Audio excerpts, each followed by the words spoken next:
Hi, and thank you so much for watching. I'm Sanne and you have landed on my perfume channel. Today let's talk about rose-scented perfumes. Today I will cover at least 15 different rose perfumes. So if that sounds like something you would be interested in, please keep on watching. I would like to start with my most loved rose-scented perfume, and it's Atomic Rose by Initio. This has been my favorite rose scent within the last probably 2-3 years. Atomic Rose is a sparkly, dewy, young and fresh rose with warm spices, citrusy elements, and everything is laid on ambery vanillic base. Its sophisticated leaves a stunning scent trail, a compliment getter, a mood booster, a confidence booster as well. This is the scent that can take you from daytime to nighttime easily. It's an all year round staple piece, at least in my wardrobe. This bottle has been in my collection for multiple years and I cannot imagine not having it in my collection. Although I would call it a femme fatale scent, I know multiple men who wears it with pleasure, my dad included, so I feel it's totally unisex. So that was Atomic Rose by Initio. Next we have Oud Satin Mood by Maison Kurkdjian. I have 2 of these small bottles in my collection. One lives in my evening bag. It's stunning for an evening wear. It's a glamorous scent, and if you're all glammed out, you're all dressed up, it's that perfect finishing touch to your outfit. A royal feel rose with honey, silky vanilla, benzoin and oud. The oud here feels truly smooth. It's so well incorporated into the whole blend that even if you're not an oud lover, you might still fall in love with it. It's a strong, potent, persistent scent, so I feel it will definitely not be for everybody. In my opinion, it's a cold weather staple, truly beautiful as an evening scent. It smells like wealth, classy, sophisticated, yet sensual. This rose truly is velvety, the honey is sweet and balmy. So Oud Satin Mood by Maison Kurkdjian. The next one is truly art in a bottle, and it's Portrait of a Lady by Frederic Malle, and the perfumer here is Dominique Ropillon. A sensual modern classic, a legend with that dark academia vibe. To me it's a dark, gothic, slightly witchy scent with a bold character. A moody rose with incense, earthy patchouli, lots of aldehydes, citrusy elements, warm spices and ambers. It smells dark red to me, like a dark red, black ombre color. To my nose, this rose feels smoky, really weighty, dense, potent scent with a long scent trail. It's so strong and it leaves a lasting impression. I personally cannot wear it like every day. I need to be in a specific mood to reach for it. This was one of the first fragrances I bought from Frederic Malle, and then I thought, oh wow, I will only buy my fragrances from this niche house, but you know how it goes. Truly a unisex, big and bold rose scent. I truly love it and I bow down in front of it. So Portrait of a Lady by Frederic Malle.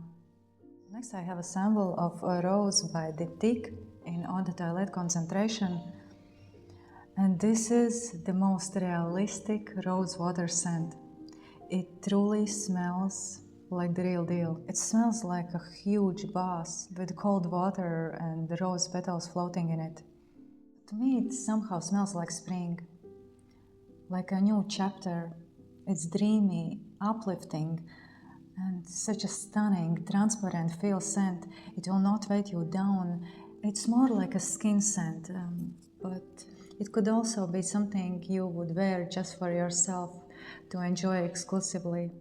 So if you're looking for a natural smelling rose which isn't mature, isn't powdery, then you should definitely check out Eau Rose by Diptyque. I love it. It's stunning. I also had to include a stunning vanillic rose scent, Peregrina by Thameen, London. It's an extrait de parfum, so you can expect a nice longevity and scent projection. To my nose, it's vanillic, caramelly rose Very luxurious, smooth, super well executed scent. Vanilla here feels very buttery. There's also this Middle Eastern touch, which I appreciate. I can totally see Peregrina as a signature scent. Feels all year appropriate. I would personally wear it for a dinner date. It also reminds me of a rose jam, like a super high quality rose jam. It really feels luxurious, bougie, a very smooth blend. So Peregrina by Thameen, London.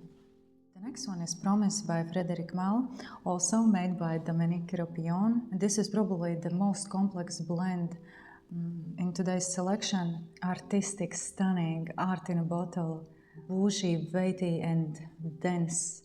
A weighty blend of rose, green apple, incense. There's also labdanum, resins. It's ambery, resinous and very aromatic. When I first tried Promise by Frederic Malle on my skin, I was astonished. I was surprised how aristocratic it felt. It also has this old money vibe. It's a very expensive one, so I don't have it in my collection, but my dad has a bottle, 100 ml size bottle, so I'm very grateful that I have this opportunity to make decants out of his bottle. The scent is so strong that you would probably only need 2 sprays of it to get you through the day. I hope one day I will have my own full-size bottle of Promise by Frederic Malle. Next is Rose Rouge by Van Cleef and Arpels. Yeah, if you're into vanillic roses, this is a beautiful option. These blends are pretty affordable considering they are niche. The lasting power of Rose Rouge is beautiful. It lasted on my skin for at least 8 hours. And it's a nice projector as well. A great dinner date material as it has this playful romantic flair. In the very dry down you get this texturized chocolatey feel vanilla. It reminds me a little bit of rose jam. That leads me to an affordable option, Rose Jam by Lush. And this to me smells like Turkish delight. Jammy rose with geranium and honey. I feel they have used tea rose specifically because my grandmother used to have them in the garden in our countryside, so I'm very familiar with tea roses. Rose jam is very sweet, potent, leaves a nice scent trail. It's highly projecting scent and for some it might be too strong, too potent. I have an older batch, I haven't tested the current batches, but this is a potent one. To my nose, it doesn't smell synthetic at all. I read once on Fragrantica that it smells synthetic, but not to my nose. When you smell the natural tea rose, it has quite sharp, quite distinctive aroma. Rose Jam has captured it beautifully. So Rose Jam by Lush. Next is another affordable option from the Middle East. It's Arabian fragrance. It's by Lattafa and it's called Mohra Silky Rose. It's a young, dewy, fresh rose that feels very sparkly, like a glass of champagne. To me it doesn't smell cheap, although the price is super affordable. It has a touch of raspberries, blackcurrant, and my nose also picks up a little touch of watermelon. It reminds me of Delina / Armani C and also Lancome Idole Aura. I prefer it in spring-summertime as this rose is sparkly, fresh, youthful and playful in a way. It's a mood booster, smells feminine, girly, as it has this playfulness about it. So Mohra Silky Rose by Lattafa. The next one is for you if you're looking for a super potent, fierce and out there rose scent, and it's by Montale, Roses Musk. It's almost like a classic at this point and it's one of the few Montales that are still in my collection. Pink roses with fluffy musk, a touch of jasmine. It's dense, very potent. Some people even say it's kinda aggressive. But you know, Roses Musk is one of those scents that can withstand heavy snow, harsh winds, rain, and even humid and hot summer evenings. It makes me smile. It reminds me of a bunch of parties, as I like to wear it when I'm going out. It's a compliment magnet, femme fatale type of scent. Yeah, it's a keeper, Roses Musk by Montale. And if you're not new to my channel, you already know that my most loved Montale is Intense Cafe. A jammy rose with vanilla, milky chocolate accord, and freshly roasted coffee beans. It's a sexy, attractive, a compliment getter as well. I cannot count how many times I have been asked what are you wearing when my scent of the day or scent of the night has been Intense Cafe by Montale. Next we have an affordable niche brand called Le Couvent Maison de Parfum, and this is Smyrna. And Smyrna is for you if you're looking for an easy to wear, easy to like rose-scented perfume for office. It's a very zesty, slightly earthy rose. It's somewhat transparent in its texture, but still it's a persistent scent, and you will be able to notice around yourself all day. It's an all year round rose scent with so many nuances. It has this zestiness from citruses, some green touch from the vetiver. It's airy, it's fresh, and yet it's invigorating due to the large dose of citruses here. The man behind this scent is Jean-Claude Delina, and as you know, his signature, his watercolor airy feel compositions, and Smyrna is no exception. So that was Smyrna by Le Couvent Maison de Parfum. The next one is probably one of the most loved from the rose oud genre, and it's Scherzo by Miller Harris. I had a bottle, I finished my bottle pretty quickly. I'm thinking of adding it again to my collection, as it's truly seductive, magnetic, a compliment getter. There's rose, oud, tangerine, artemisia, narcissus, patchouli, oud and vanilla. What I appreciate here, it's definitely not your typical rose oud scent. It has this oomph, this X factor about it. It's a persistent, very potent, long-lasting scent. I feel Scherzo by Miller Harris really deserves the hype it gets. Next is an OG, Coco Mademoiselle Chanel. I have had this bottle for years. My first bottle of Coco Mademoiselle was purchased at least 15 years ago. But I still love wearing it. It brings back so many memories.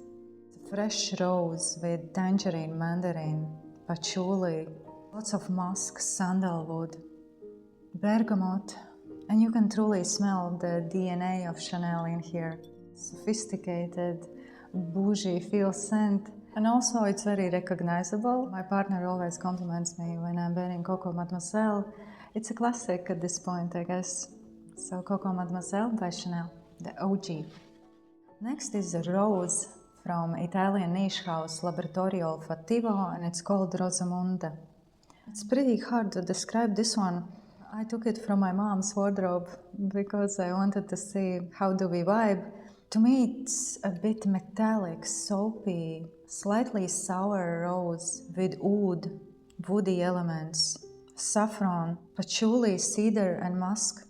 Slightly reminds me of Dom Rossa by Leleki de Megener, but yeah, just slightly. Rosamunda feels somewhat transparent.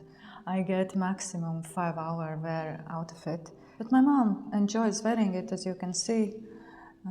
There's a pretty good dent in it, so Rosamunda by Laboratorio Olfattivo.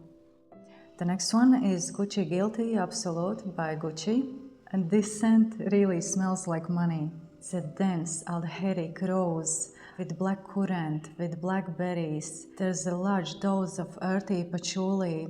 There's cypress, vetiver, cedar. There are also woody accords which really grounds this scent together with that earthy patchouli. This rose to me smells purplish maroon color. Classy, sophisticated, slightly gothic. It also has this dark academia vibe scent profile. Here's the thing, although it's targeted towards women, actually this bottle is from my dad's wardrobe, and I love getting whiffs of Gucci Guilty Absolute when my dad is wearing it, so I consider it being truly unisex. To me it also has a French, the classic French old school backbone. And I wouldn't have guessed that it's from designer department. This really smells like niche. So Gucci, Guilty Absolute by Gucci. So this was it for today. Thank you so much for watching. Please let me know your favorite rose scents in the comments down below and see you on my next one. Bye!